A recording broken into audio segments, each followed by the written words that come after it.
You know, I was really excited back in the summer of 1971 when I received a letter from the University of Alabama that I was accepted to come to school here that fall.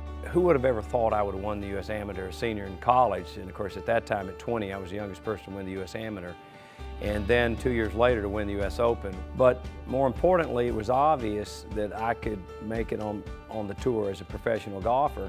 So I didn't complete my senior year. I was in line to graduate in 4 years, but who knows where fate takes your career, and I was just lucky it put me on a path that allowed me to do a lot of different things in my life. So when my daughter enrolled in 1996, my daughter Jenny, we were driving back to Pensacola and she started laughing in the car. She said, you know, and she was extremely competitive like I, and she said, you know, I'm going to have the first degree in the University of Alabama in our family.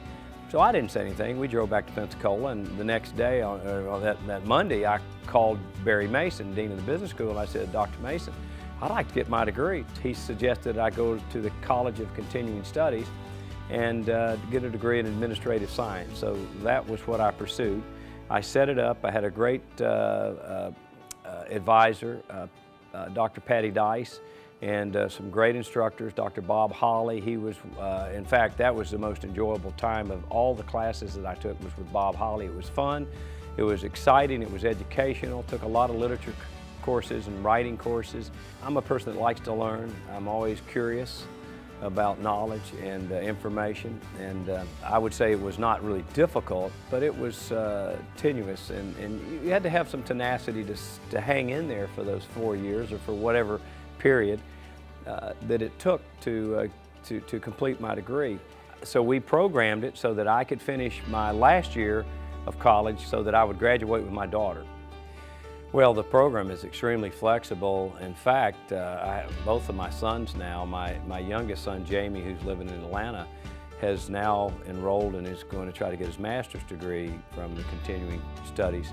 As busy as they are with their jobs, they're going to be able to budget their time to complete these degrees, and I think that's a great accomplishment for them, and it makes me feel good as well that they continue to want to become educated to the next level.